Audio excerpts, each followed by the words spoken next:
भगदड़ पे भगदड़। पहले महाकुंभ में भगदड़, अब नई दिल्ली स्टेशन पे भगदड़ हुआ। भाई वहाँ भगदड़ मची जिसके वजह से 15 लोगों की जान चली गई और लगभग 10 लोगों से भी ज़्यादा घायल है। क्या लोगों को अपनी जान की परवाह नहीं है? महाकुंभ में जाने के लिए, वहाँ नहाने के लिए अपना जान के भी बाजी लोग लगा दे रहा है। मैं तो ये सोच कर हैरान हूँ कि अपनी जान की कीमत क्या इतनी सा रह गया है जिसका कोई वैल्यू नहीं है।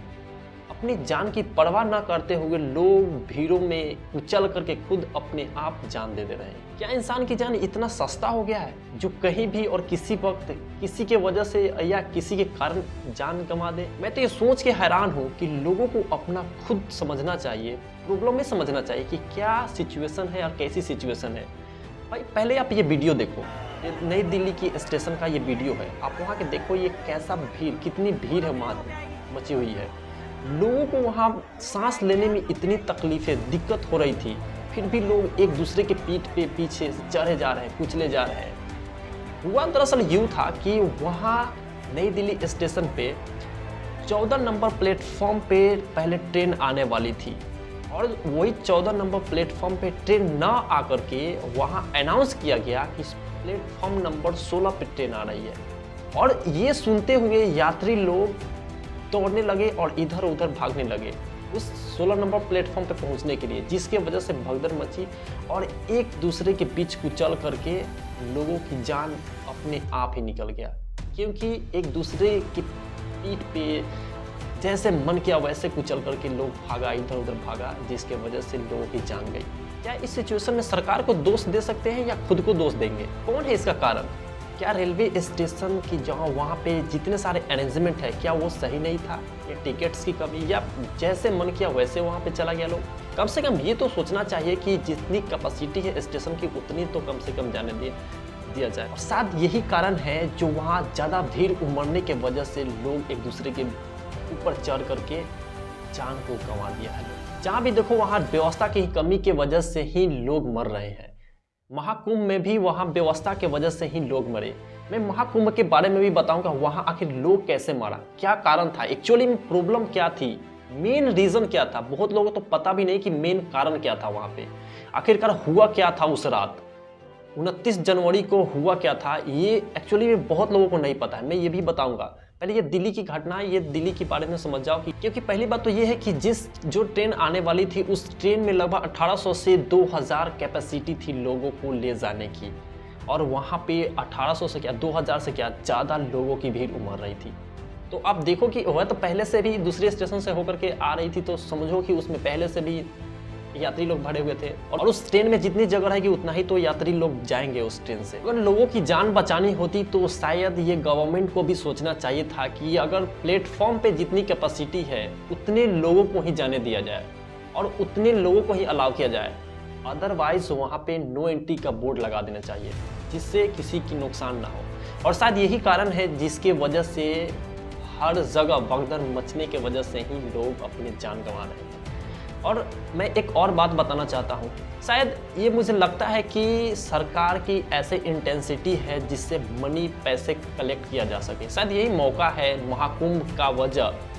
वहाँ लोग नहाने के लिए भीड़ उमड़ रहा है, लोग जा रहे हैं, जैसे तैसे हो रहा है वहाँ पहुँच रहे हैं। क्योंकि ऐसा तो नहीं है कि अगर इस महाकुंभ में नहीं नहाया तो सबकी सनातनी धर्म खत्म हो जाएगी, ऐसा भी तो कुछ नहीं है।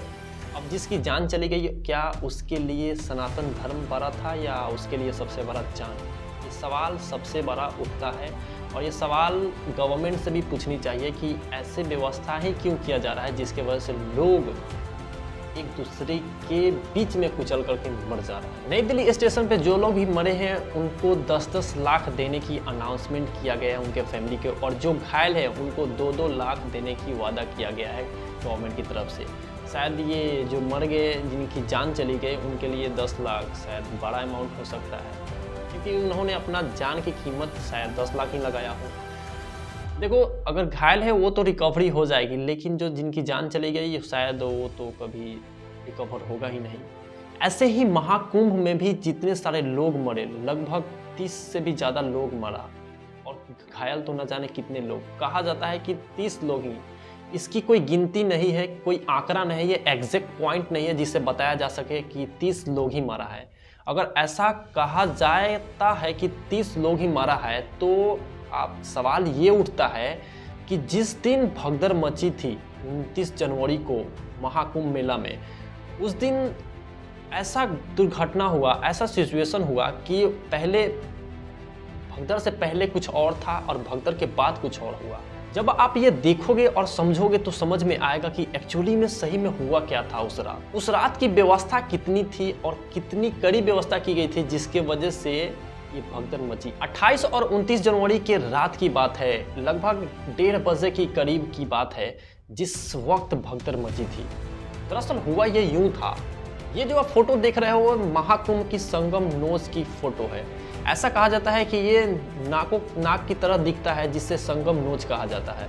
और ये वहाँ की तस्वीर, ये वहाँ की जो फोटो है, इमेजेस है, आप देखो कि वहाँ की कैसी कंडीशन है, मतलब कैसे चीज़ों को बनाई गई है। सबसे बड़ा सवाल तो ये उठता है कि जहाँ पे सबसे ज़्यादा भीड़ थी संगम नोज, ये घटना वहाँ नहीं हुआ, घटना कहीं और हुआ। महाकुंभ मेला में ही एक जगह झुलसी है जहाँ पे ये घटना हुई थी, भगदड़ मची थी। जहाँ पे ये भगदड़ मची थी वहाँ पे ना ही कैमरा, नहीं लाइट और कुछ ऐसा व्यवस्था नहीं था। इतने सारे लाइट और कैमरा अरेंजमेंट की गई थी, वो संगम नोज के आसपास इर्द गिर्द ही किया गया था और उधर सबसे ज़्यादा सिक्योरिटी भी बढ़ाई गई थी। और जहाँ पे झुलसी जगह ही, वहाँ पे जब घटना हुई उधर कुछ व्यवस्था नहीं था। महाकुंभ मेला को आयोजित करने के लिए जो अरेंजमेंट थी, अरेंजमेंट करने के लिए लगभग 7,535 करोड़ खर्चे किए गए हैं महाकुंभ मेला में अरेंजमेंट करने के लिए।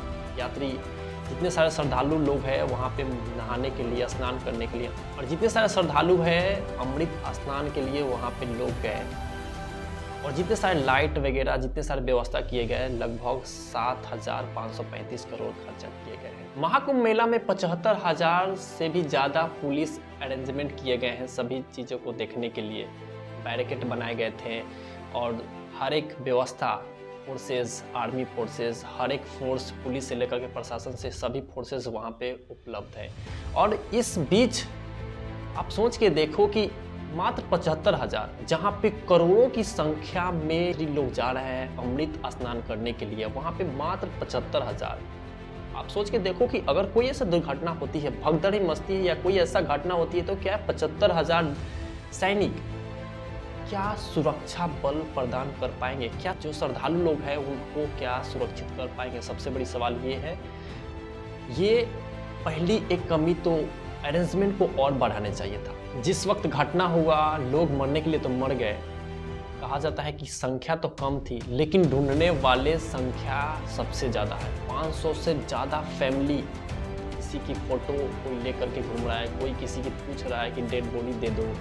तो जब कम लोग मरे तो 500 से भी ज़्यादा फैमिली ढूंढ, आखिरकार ये कौन लोग हैं ढूंढ रहे हैं, जो कौन लोग हैं? सवाल तो सबसे बड़ा ये सरकार पे उठ रहा। 29 जनवरी को शाही स्नान होने वाली थी, ये सभी लोगों को पता था, यहाँ तक सरकार को भी पता था और सभी श्रद्धालुओं को भी पता था कि, और लोग वहाँ चाहते थे कि हाँ उसी दिन स्नान करें, जिससे शायद लोगों की ज़्यादा भावपूर्वक अपना मन हृदय सब शांत हो। और लोग ऐसा सोच भी रहे थे कि उस दिन नहाएंगे, स्नान करेंगे, जिससे मन दिमाग सब चीज़ शांत हो और शायद भगवान का भी कृपा हो उन लोगों पे जो श्रद्धालु महाकुंभ मेला में नहाने के लिए गए। इस वीडियो को देखो, 30 कंट्रोल पूल बनाए गए हैं महाकुंभ मेला में वीआईपी, मतलब कहने का मतलब वीआईपी लोगों के लिए 30 कंट्रोल पूल बनाए गए हैं।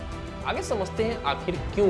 मतलब इस वीआईपी पूल से आम लोगों की एंट्री नहीं की जाएगी, ये मात्र उन लोगों के लिए है जो बड़े बड़े लोग हैं, जो बड़े बड़े दिग्गज लीडर्स हैं, बड़े बड़े लोग जो अच्छे खासे पैसे, नाम, शौहरत, दौलत कमा के रखे हुए हैं, उनके लिए है। उनको इज्जत बाइज्जत बड़ी इस पुल से होते हुए गुजरना है और आना है। और उनके लिए क्या, जो रेंगते हुए आए हैं, स्टेशन से होते हुए दौड़ते थके बड़े जैसे भी आए हैं लोग, उनके लिए कोई ऐसा व्यवस्था नहीं, क्योंकि ये सरकार हमारा है ना, सरकार जैसी व्यवस्था करती है। आप सोच के देखो कि कैसी बड़ी व्यवस्था उन श्रद्धालुओं के लिए की गई है। जो इस देश के लिए सबसे बड़ा सवाल उठता है कि इस देश की जनता है, तो उस जनता के लिए आखिर क्यों नहीं व्यवस्था की गई, क्यों नहीं की जाती है व्यवस्था? अब जो आप सुनोगे और देखोगे तो दिमाग चौंक जाएगी। हैरान हो जाने वाली सवाल ये है कि जिस दिन 29 रात के जनवरी को ये घटना हुई थी, भगदड़ मची थी, उस दिन ये 30 पंटोल पुल था जिसमें से मात्र 21 पंटोल पुल को ब्लॉक कर दिया गया था और मात्र 9 पंटोल पुल ही था जो ओपन था। और जब भगदड़ मची झुलसी के आसपास तो उधर से लोग भागे और उस पुल की तरफ भागे कि किसी भी तरफ बच करके उधर निकल जाए। उस बीच 21 पंटोल पुल को ब्लॉक कर दिया गया था, क्योंकि वीआईपी लोगों के लिए था ना, तो आम लोगों के लिए था ही नहीं। और उस 9 पंटोल पुल से जितने हो सके लोग भागे निकले, जितनों को बचना था बचे और जितनों को कुचलना था उस समय कुचल ही गया, लोग जान को भी गंवा दिया। आप सोच के देखो कि बड़े बड़े लोग कितने हैं, 500 से 1000, और उन 500,000 लोगों के लिए 21 पंटोल पुल को ब्लॉक कर दिया गया था, क्योंकि वो लोग निकलेंगे, बड़े लोग हैं ना, उसमें निकलेंगे। और वो करोड़ों की संख्या जहां पे लोग उस 9 पंटोल पुल से होके गुजरा, तो आप देखो कि 9 पंटोल पुल और कहां पे करोड़ों की संख्या, क्या संभव था कि उस रास्ते से होकर के गुजर जाए, जिसके वजह से भीड़ काफ़ी ज़्यादा इकट्ठा हो गई और उस बीच में भी उधर मचा और इधर से उधर लोग जख्मी, तो कुछ ऐसा हुआ। किसी का कुछ गुम हो गया है तो किसी का कुछ सामान, जो भी बैग चप्पल, जो भी लोग कपड़े लेके आए थे वैसे ही बिखरे पड़े हैं, जहाँ पर रहा है उसी तरह रखा हुआ है, फेंका। लोग आप देख सकते हैं इस वीडियो में कि कैसे उठा करके लेके जाया जा रहा है ट्रैक्टर से, ट्रैक्टर के उस डाले पर रख करके उस कचरे को फेंका जा रहा है। कितने हजार चप्पलें होंगे और कितने ना, आप सोच के देखो। जिधर ये हादसा हुआ ऐसा किसी ने अनुमान नहीं लगाया था कि उधर ये हादसा होगा, झुलसी के आसपास, क्योंकि भीड़ तो उमड़ रही थी संगम नोच के आसपास, उधर ही श्रद्धालु सबसे ज़्यादा नहाने वाले थे और उधर ही लोग एकत्रित हुए थे। और जो भी लोग उधर झुलसी के आसपास कोई थके वरे आए थे, लोग उधर ही सो गए थे, सोए हुए थे। और जब ऐसा पता चला कि हाँ, किसी ने ऐसा बोला कि भागो भागो भगदड़ मची है, और भागो भागो का नाम सुनकर कोई कुछ सूझा नहीं, किसी को कुछ ऐसा सूझा नहीं, बस जैसे तैसे मन किया, अपना सामान उठाया, लोग भागने लगा, एक किसी के शरीर पे चढ़ करके जैसे मन किया वैसे।